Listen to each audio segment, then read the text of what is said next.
주로다.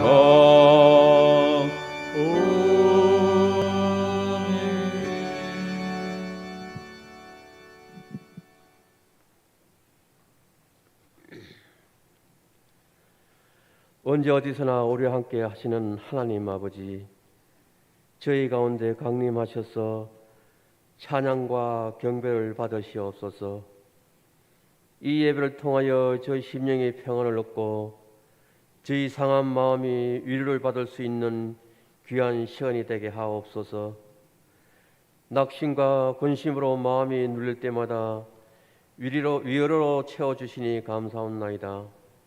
진실한 겸손과 저희들의 무능과 연약함을 함께 고백하게 하옵소서. 옛 습관 그대로 변하지 못하고 형식화된 저희들의 신앙 태도를 새롭게 변화시킬 수 있는 귀한 은혜의 시간이 되게 하옵소서. 그리스도의 십자가의 은혜와 믿음만으로 용서받고 구원받을 수 있다는 것을 깨닫게 하옵소서. 하나님 아버지, 6월은 호국 보훈의 달입니다. 나를 위해 순국 성결하신 모든 분들을 기리며 다시 한번 마음가짐을 새롭게 하는 귀한 시간이 되게 하옵소서. 질병으로 인하여 온 세상이 두려움으로 떨고 있습니다. 미련하고 연약한 우리의 우리를 용서하여 주시고 이 예배를 통하여 주님에게로 삶의 방향을 다시금 전환할 수 있게 하옵소서. 이 예배에 참여하여 경건하게 보내는 시간을 통해서 더욱 낮아지게 하시고 온전한 주님의 형상으로 새로 태어나게 하옵소서. 저희 교회를 기하시고 유아로부터 장년에 이르기까지 은혜스러운 자들이 되게 하옵소서. 우리 성도들 어디에 있든지 주님만 바라보는, 주님만을 의지하는 귀한 성도들이 되게 하옵소서.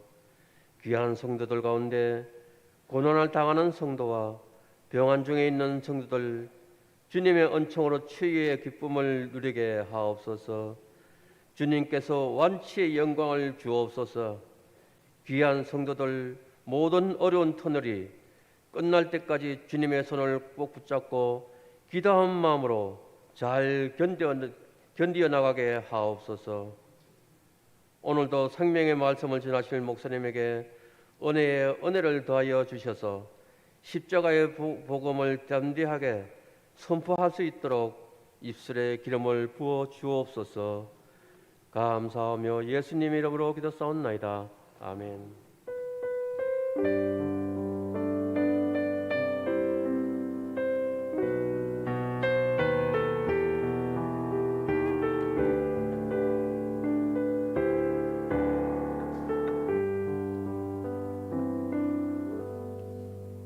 아멘. 하나님 말씀 봅니다. 디모데후서 4장 3절에서 8절까지 봅니다.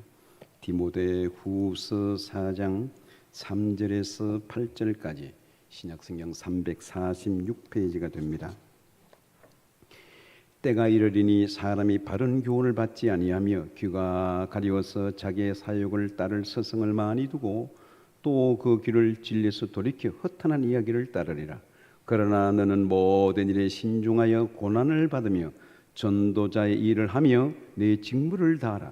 전제와 같이 내가 벌써 부어지고 나의 떠날 시각이 가까웠도다. 나는 선한 싸움을 싸우고 나의 달려갈 길을 마치고 믿음을 지켰으니 이제 후로는 나를 위하여 의의 면류관이 예비되었으므로 주곧 의로우신 재판장이 그날에 내게 주실 것이며 내게만 아니라 주의 나타나심을 사모하는 모든 자에게도니라. 아멘. 찬양했습니다. 전성현 집사님 가족입니다.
200장 같이 부릅니다.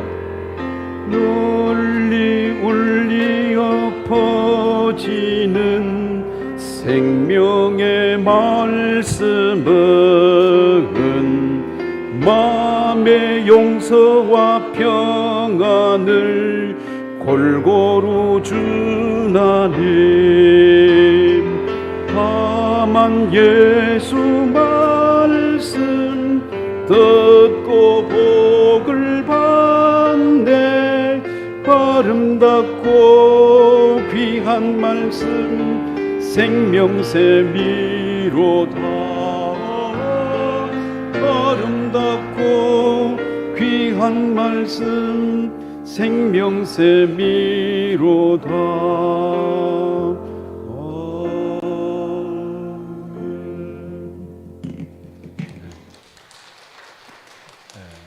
아름다운 찬양 감사합니다.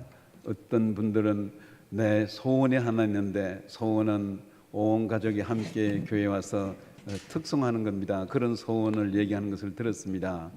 지금 이렇게 장로님 안수된 순서대로 가는데 특별히 뭐 해외에 가족이 왔다든지 또 이렇게 좀 갑자기 참 멀리서 가족이 와서 모처럼 있다면 미리 신청하시면 특송할 수가 있겠습니다. 어떤 차례대로 이렇게 가족이 이렇게 가겠지만은 목사님 특송할 수 있을까요? 그러면 우리 전도님께 얘기하면 그 순서를 이렇게 미리 또 이렇게 바꿀 수 있습니다. 그렇게 하시고 우리는 다 마스크 쓰는데 목사님이 마스크 안 씁니까? 마스크 벗는 사람은 요즘 멘트를 하더라고요. 난 백신 접종 맞았다고. 저도 백신 접종을 했습니다. 그리고 또 앞에 가림막이 있어서 또 이렇게 어쩌다 안전하게 하고 하는 것이고, 또 우리 교회는 매주 토요일마다 장로님들이 철두철미하게 방역을 다 합니다. 모두 샅샅이 2층 본당 또 사무실 다 방송실까지 매주일마다 소독을 철저하게 합니다. 그리고 또 밖에 모든 기록에 또 잘 기록하고 잘 방역하고 있습니다. 그렇게 하셔서 어쨌든 여러분들도 참 코로나 시국에 건강하게 이 고난의 때를 잘 지나는 여러분들이 되기를 바랍니다. 또 오늘은 우리 교단에서 지키는 순교자 기념 주일입니다. 또 의미를 생각하면서 함께 내받는 시간 되기를 바랍니다. 한번 기도하겠습니다.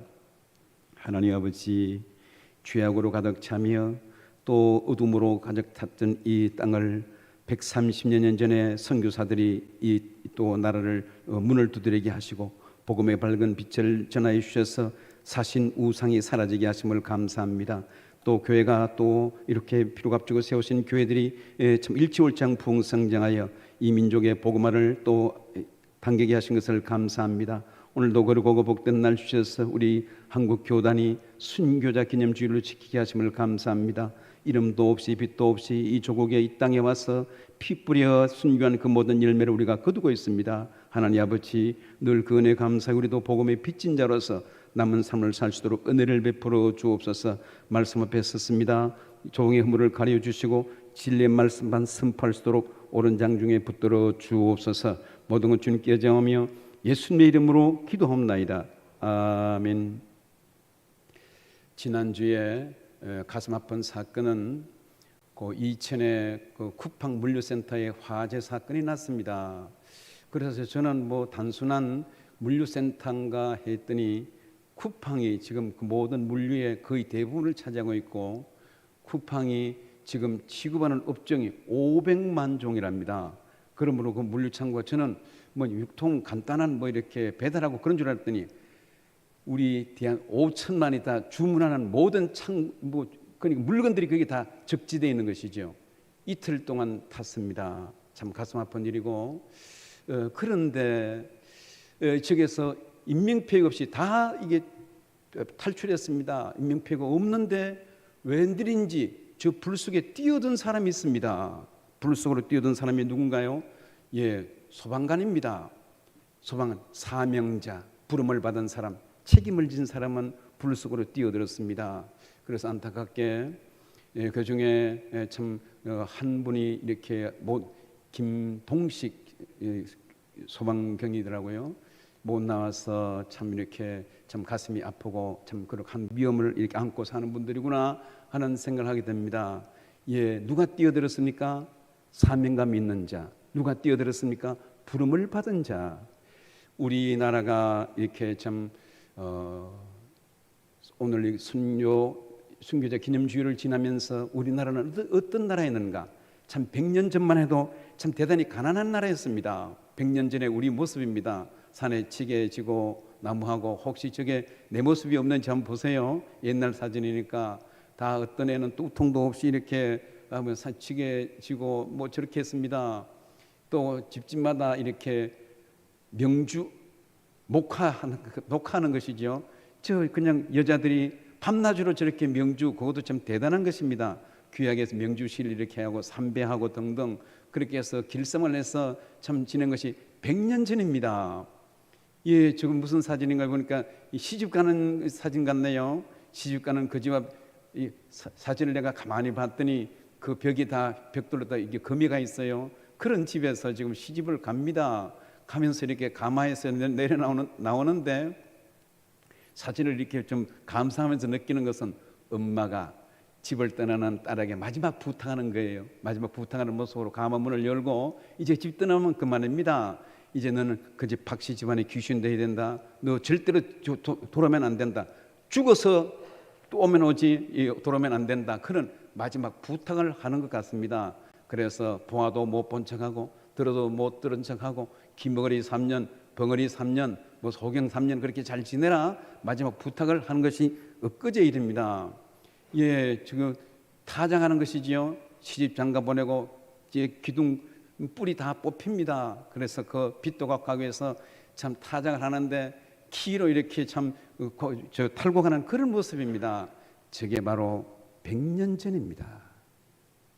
저때 벌써 외국에서는 참 문화가 찬란하게 발달하고 대단한 그런 문화가 발달하는 그럴 때였는데, 우리나라는 참 이렇게 참 가난하고 찌들게 참 그런 우리나라였습니다. 이것을 안타깝게 여겨서 우리나라를 선하게 여겨서 뛰어든 사람들이 있었습니다. 누군가요? 선교사들입니다.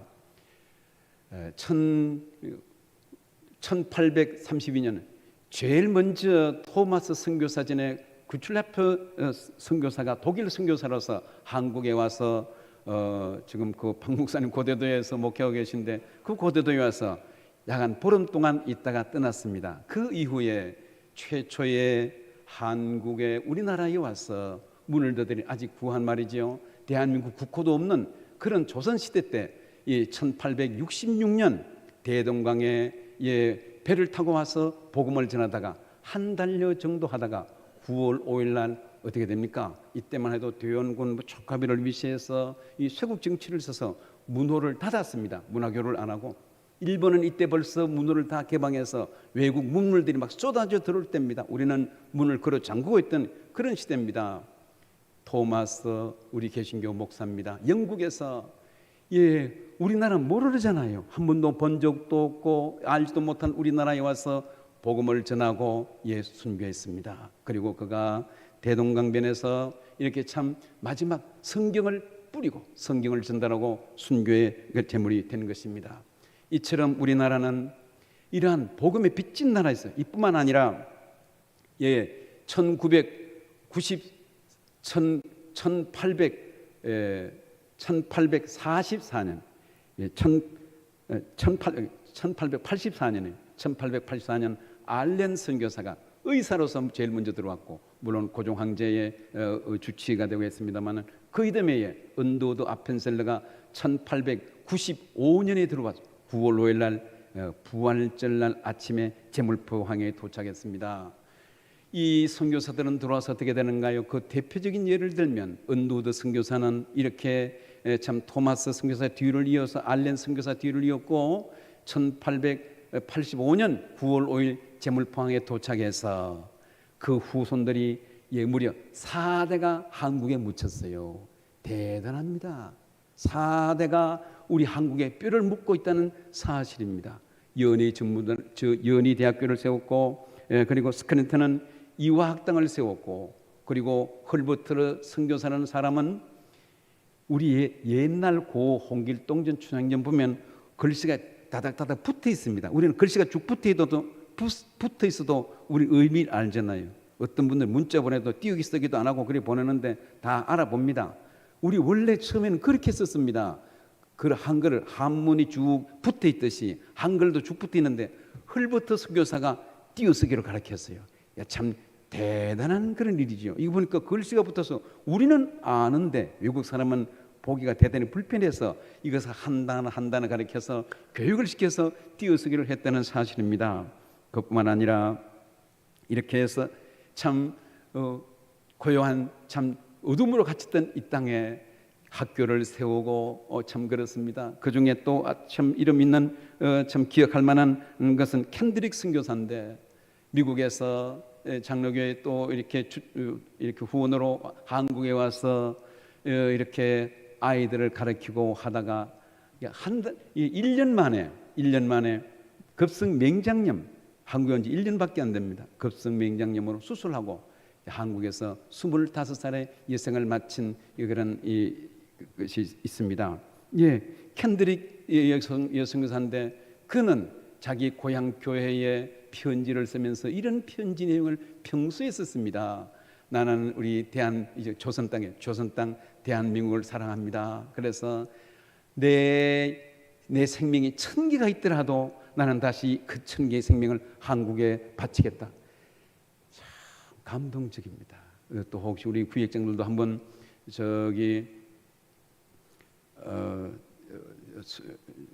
마포에 갔었습니다만은 순교제가 견영관에 갔습니다만은 그게 보면 묘비에 이렇게 쓰여 있어요. 내게 1000개의 생명이 주어져도 나는 그 생명을 한국에 바치겠다.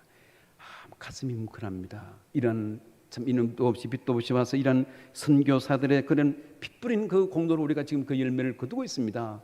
뿐만 아니라 오늘은 6.25 동란 71주년을 맞이합니다. 71일 맞이하는데 한국의 유교가 일어났을 때에 참으로 전 세계 유엔군이 같이 참 동참했습니다. 유엔군이 동참한 것은 한국밖에 없어요. 월남전이 있지 않습니까? 월남전은 유엔군이 참여한 것이 아니고 우방이 미국이 우리를 가장 좀 달래서 우리 한국군이 참여하는 것이지 유엔군으로서 참석한 것이 아니었습니다. 그때는 우리나라는 유엔도 가입하지 않았을 때입니다.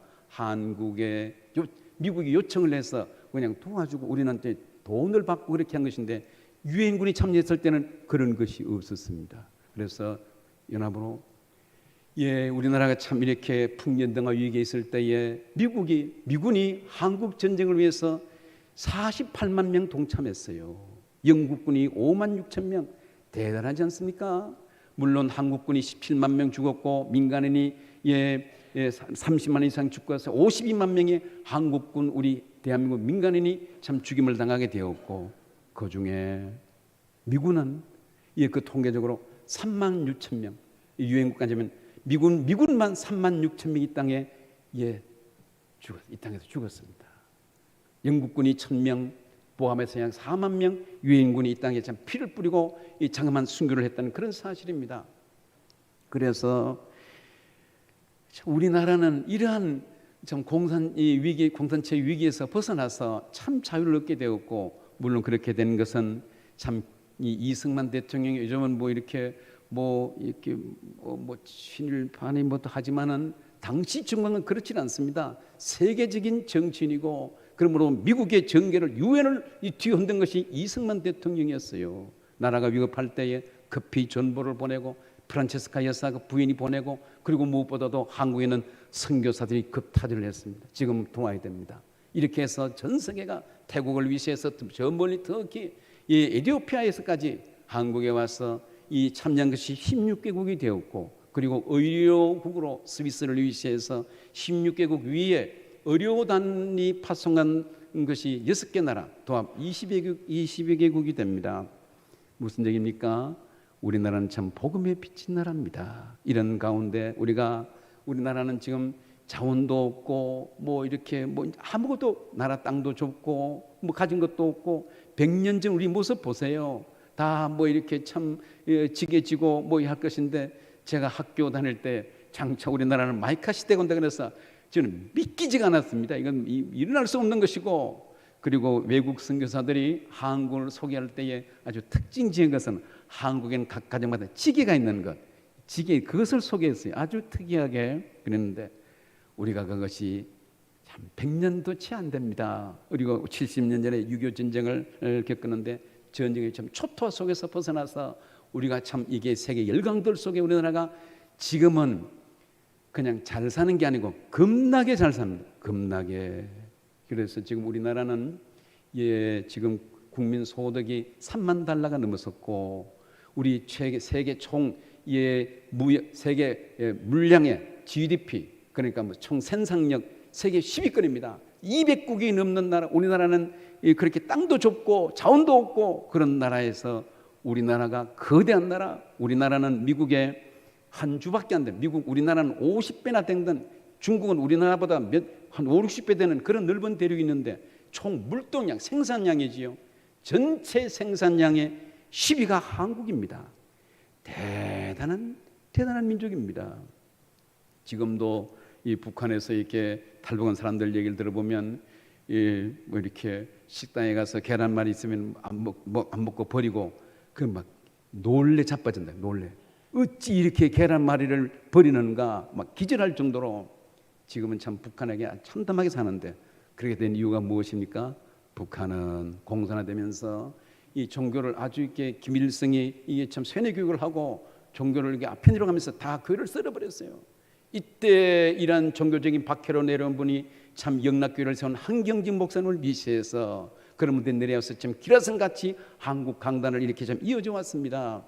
오늘 이 말씀을 정리합니다. 오늘 봉독한 말씀에 사도 바울은 복음을 전하면서 그가 어떻게 됩니까? 그는 처음에 교회를 핍박했던 사람입니다. 예수 믿는 사람 보면 기분 나쁘고 그래서 성도들을 잡아 죽이고 처형한 것이 바로 스데반을 죽인 장본인이 바로 바울입니다. 바울. 그래서 바울을 처형하고 그 옷을 벗겨서 바울 앞에 두었다고 말했어요. 그러므로 바울은 아주 악한 사람입니다. 그리고 교회를 막 짓밟은 것이 이 바울이었습니다. 그리고 어떻게 됩니까? 계속해서 교회를 핍박하기 위해서 지금 아수르입니다. 아수르, 시리아죠. 시리아 시리아로 가다가 다마스커스로 가다가 부활하신 주님을 만납니다. 떨거덕 만나고 그렇게 해서 누구냐? 하늘에서 강한 빛이어서 누구냐? 나는 네가 핍박하는 예수라. 그 말에 확 바뀝니다. 갑자기 생애가 바뀌었어요. 사람은 동물과 달라서 말 한마디에 바뀌고 사건 하나에 바뀝니다. 말 한마디에 바뀌는 것이 사람입니다. 사람이기 때문에 생애가 바뀌어서 바울은 어떻게 됩니까? 모든 것을 다 내렸어요. 재벌, 문벌, 학벌 다 내려놓고 나는 여생 이제는 십자가만 자랑하겠다. 그렇게 해서 그는 이 훈련을 받고 몇 년 있다 복음을 전하는가? 한참 한 10년 지나서 복음을 전한 것이 아니고 즉시로 복음을 전합니다. 자기 다메섹으로 가다가 다메섹에 가서 눈에 비늘이 벗겨지고 아나니에게 세례를 받고 그리고 어떻게 됩니까? 그 즉시로 그 성에서 예수는 그리스도입니다. 이 대단한 얘기입니다. 예수는 메시아입니다. 예수는 만왕의 왕입니다. 그렇게 하다가 오히려 그가 교회를 박해하다가 그가 박해를 받았어요. 그렇게 해서 아라비아 광야로 탈출하고 3년 연단을 받고 제자들과 합류합니다. 곧 바울의 생애는 주님을 만난 이후에 그 생애가 완전히 바뀌어서 아주 패러다임 모든 삶의 생각도 삶도 모든 것이 완전히 바뀌었어요. 그리고 심지어 그는 결혼도 포기했습니다. 결혼도 안 했습니다. 그는 그래서 그가 복음을 전하고 십자가만 자랑하기 위해서 전도 원정을 나갑니다. 이렇게 해서 1차 터키 지방 다니고 2차는 또 마게도냐 지방 유럽으로 가고 다시 3차 유럽으로 돌아옵니다. 그런데 그가 이렇게 참 온 유럽을 뒤흔들고 아시아를 뒤흔들고 그래서 돌아왔더니 예루살렘이 시끌시끌했습니다. 그럴 사람들이 이 유대인들에 의해서 기득권을 잃는다고 생각해서 참 대제사장 서기관들이 이렇게 그를 결박합니다. 체포를 하고 그렇게 해서 어떻게 됩니까? 그를 재판하는 중에 본인이 로마 시민권을 가지고 있어서 나는 로마 황제에게 호소한다고 해서 그가 로마로 갑니다. 로마로 가게 되는 것은 그가 로마 시민권을 가졌기 때문이고 그리고 바울은 농촌 목회를 안 합니다. 싫어서가 아니고 지금 바울은 마음이 지금 어떻게 하면 어떻게 전도할 수 있는가? 어디에 어디에 참 사람들이 많이 몰려드는가? 대도시에 갔습니다. 고린도, 에베소, 빌립보. 그러므로 당시에 이런 군사 문화적인 도시에 뛰어들어갔어요. 아테네, 철학의 도시 소크라테 소크라테스, 플라톤 이런 사람들이 참 있는 그 찬란한 문화 도시에 들어가서 그곳에 가서 복음을 전했다는 사실입니다. 그리고 그는 꿈에도 그리던 로마에 가고 싶었어요. 로마는 대단한 나라입니다. 로마 황제는 신이었어요. 그래서 로마는 당시에 보면 북아프리카, 아시아까지 유럽 전체를 장악했습니다. 유럽 전체를 장악한 것이, 그리고 이 역사상 로마만큼 큰 나라는 없었습니다. 그래서 로마 황제는 바로 신이었고, 그러므로 이 로마 황제가 이것을 잘 군림하기 위해서 혹시 지방에서 뭐 지금 버마가 쿠데타가 일어났습니다만 쿠데타가 일어나는 것을 방어하기 위해서 항상 수비대를 두었고, 아무리 이 외국 멀리 나가서 전적을 세우고 공을 세웠더라도 그 혼자만 들어오다 몇 사람 호위병만 들어오고 군사는 못 몰고 들어옵니다. 들어오다가 같이 마짝이 이 쿠데타 이렇게 해서 왕위를 찬탄할까봐 그런 작전을 쓰면서 대단한 나라였습니다. 바울은 로마에 가기를 원했어요. 왜 그런가? 로마의 심장부에 가서 하나님의 말씀을 전하고자 하는 그런 간절한 소망이 있었습니다. 그렇게 해서 로마서에 보면 여집사 베베를 통해서 보낸 서신에 보면 내가 너희에게 여러 번 가기를 했던 것은 너희가 모르기를 원치 아니하노라. 여러 번 가고 싶었지만 그 길이 막혔다고 말했습니다. 오늘 봉독한 말씀은 바울이 이렇게 그는 체포되었어요. 죄인이 아니지만은 체포되었어요. 민심을 소동케 하고 백성들을 소동케 한다는 그런 죄목으로 이렇게 해서 로마로 압송되었습니다.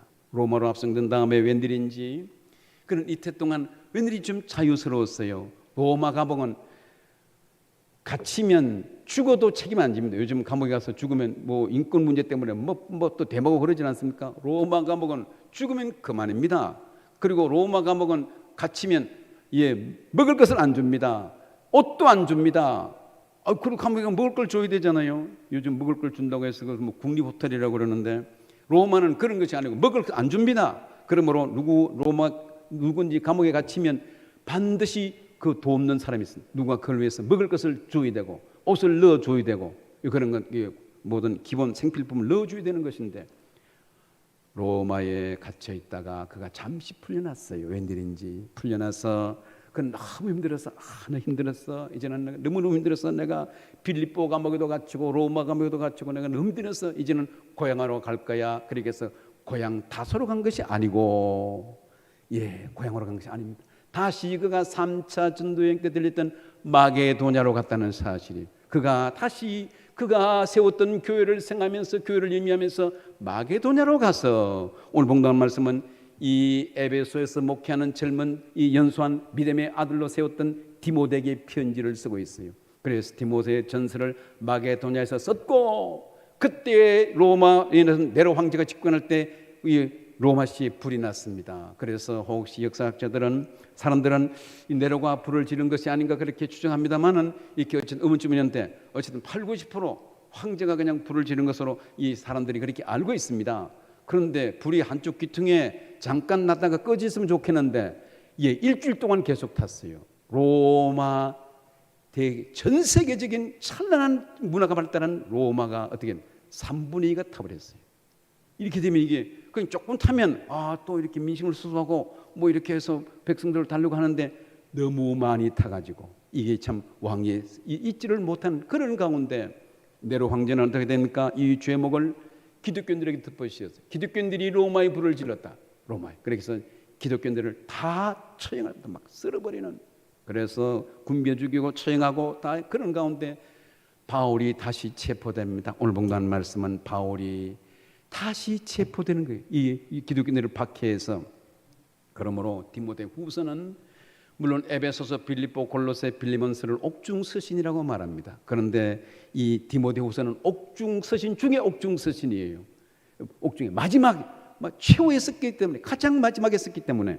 그런데 이 디모데 후서를 옥중서신이라고는 말하지 않고 목회서신이라고 말합니다. 옥중서신이라 해야 좋을 텐데 왜 목회서신인가? 디모데에게 연소한 디모데가 어떻게 해야 목회를 잘할 수 있는지, 어떻게 해야 양무리를 잘 돌보는지 그에 대한 목회에 대한 방침을 쫙 넣습니다. 그렇게 해서 이것을 제목을 목회서신이라고 붙입니다. 오늘 봉독한 말씀에서도 보면 디모데에게 말합니다. 4장 3절 말씀에 때가 이르리니 사람이 마지막 때는 바울은 교훈을 받지 아니하고 어쩌면 우리 시대에 참 이런 미리 앞날을 내다보는 그런 것처럼 이렇게 바울이 디모데에게 연소한 디모데에게 이 편지를 쓰고 있다는 사실, 마치 이것은 마지막 유언장입니다. 마지막 말이 멘트지요. 그래서 사람들은 3절 말씀에 보니 기가 가려워서 자기의 사용을 따를 서성을 많이 두었다. 그리고 4절 말씀에 또 그 길을 진리에서 돌이켜 허탄한 이야기를 따르리라.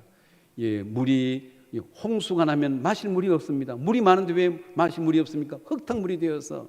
요즘 이 시대가 참 정보 시대고 이 정보가 막 흙탕물처럼 쏟아져 나옵니다. 그래서 어떤 뭐 이게 참말인지 거짓말인지 잘 분辨도 못하는 그런 것입니다.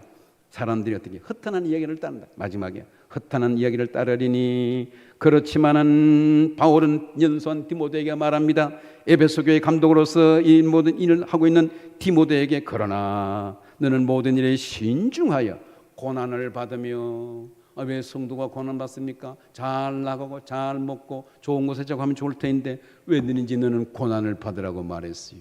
예, 우리는 그리스도의 좋은 군사입니다. 군사는 할 일 뭔가요? 군사는 옷이 찢어지고 상처도 나고 뭐 다치고, 그 군사의 훈련입니다. 군사 군인 훈련 받는데도 옷도 먼지도 안 묻고 땀도 안 흘리고, 그것은 훈련 받는 것이 아닙니다. 오늘 여기 보니 우리는 그리스도의 좋은 군사로서 이 고난이 예측하지 못할 돌발 사태가 일어납니다. 그러므로 너는 고난을 받으며 전도자의 일을 하며 내 직무를 다하라. 계속해서 참 바울의 유언장입니다. 디모데에 하는 얘기가 전제와 같이, 전제는 이 제물을 드릴 때 포도주를 붓는 것인데 내가 전제와 같이 제물처럼 부어지는 것을 말해. 내가 제물과 같이 내가 벌써 부어지고 나의 떠날 시각이 가까웠도다. 바울은 이제 곧 사형 집행할 그 시간을 느끼고 있습니다. 이렇게 사형수들은 그걸 안다 그러더라고요. 언제쯤 이렇게 뭐가 날짜를 통보 안 해주지만은 또 이렇게 뭐 바로 전날은 먹을 것을 뭐 많이 준다든지 뭐 이렇게 잘 대해주고, 그리고 어쨌든 그 기류를 직감적으로 안다 그래요. 오늘 여기 바울도 알고 있습니다. 내가 재물과 같이 난 떠날 기약에 가까웠도다. 내가 벌써 부어지고 떠날 시각에 가까웠도다. 바울은 고백합니다. 그러면서 어떻게 고백합니까? 나는 선한 싸움을 싸우고 나의 달려갈 길을 마치고 믿음을 지켰다. 그러면서 바울은 이제 후로는 나를 위하여 의멸요관이 예비되었다. 그러므로 주곧 의로우신 재판장이 그날에 이 멸요관을 내게 주실 것인데 내게만 아니라 주의 나타나심을 사모하는 모든 자에게도 줄 것이다. 바울은 지금 기대에 가득 차 있습니다. 선한 싸움을 싸고 모든 것을 만나는 모든 사람들에게 생명의 말씀을 전해주었습니다. 성경은 모든 이러한 참으로 순교자들의 기록으로 가득 차 있습니다. 에스더는 참 왕 앞에 나갈 때 죽으면 죽으려는 각오로, 사드락과 메삭과 아베느고는 불무불 속에 불 속에 들어가더라도 그는 조금도 두려워하지 않았습니다. 나는 한 줌의 재가 다더라도 나는 우상에는 절하지 않겠다. 이 참 백질불굴의 믿음의 자세를 보이는 것을 볼 수 있습니다. 사랑하는 교회 여러분, 그러면 우리는 이 시대에 뭐 이렇게 예수 믿는다고 박해받는 분이 있습니까? 한 20-30년 그리고 또 지금 뭐 문중 가문에서도 또 그런 것이 있긴 있습니다. 특별히 가정의 종손되는 가정은 박해가 많습니다. 이 조상 제사 때문에. 저는 종가여서 그 사정을 너무너무 잘 압니다. 그 아주 박해, 참 이 문중의 집안들의 일을. 그렇지만 요즘은 잡아가두고 막 죽이고 그런 일은 없습니다. 그러면 박해가 없고 예수 믿는다고 뭐 이렇게 뭐 발을 자르고 뭐 그런 일은 없습니다. 뭐 죽이고 처형하고 돌로 때려 죽이고, 스데반은 돌에 맞아 죽지 않았습니까? 토마스 선교사는 목뱀을 당하지 않았습니까? 그런 일은 없습니다. 그런데 그러면 우리는 어떻게 우리의 순교의 신앙을 가질 것인가? 첫 번째로는 이 시대에 이런 순교자의 이 믿음을 가지고 사는 그 비결은, 방법은 예수의 마음을 품고 살아가는 것입니다. 이 빌립보서 2장 5절 말씀, 너희 마음에 이 마음을 품으라고 그리스도의 예수의 마음이니. 예수의 마음을 품으면 분쟁이 사라집니다. 염려 근심이 사라집니다. 우리가 이 시대에 살아가면서 참으로 우리는 박해가 없는 이 시대에 예수의 마음을 품고 살아가는 순교자들이 되기를 바랍니다. 또 두 번째로는 참 박해가 없는 이 시대에 우리가 어떻게 살아가야 되겠어요?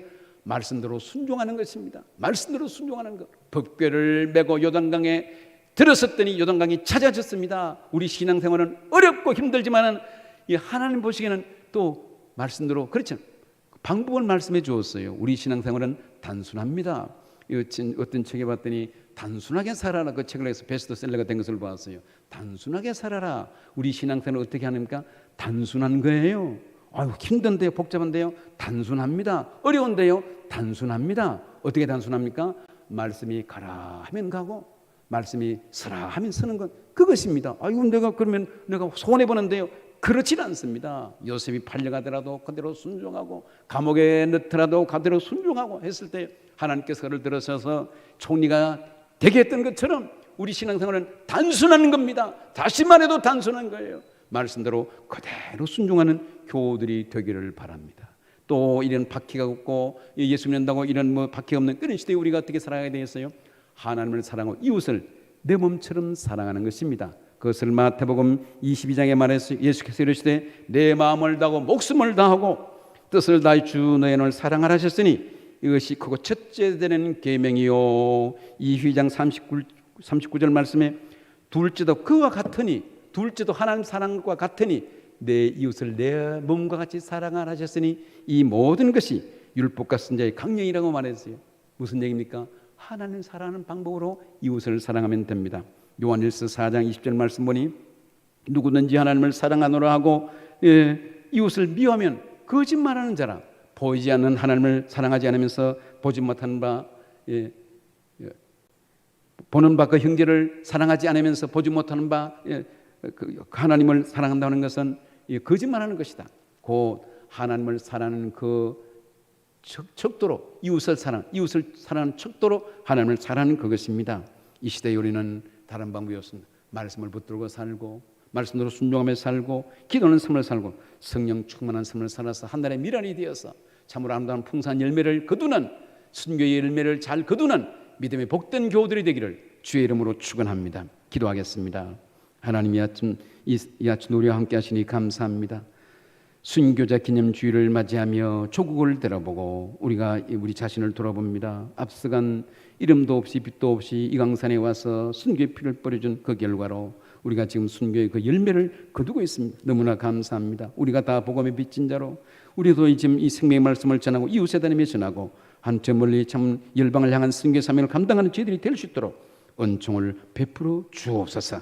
함께서 믿사옵고 예수님의 이름으로 기도합나이다. 아멘. 준비한 응답 드리겠습니다. 남는 교수님 기도하시겠습니다. 좋으신 하나님, 이 시간 저희들이 정성을 모아 하나님께 헌금을 드립니다.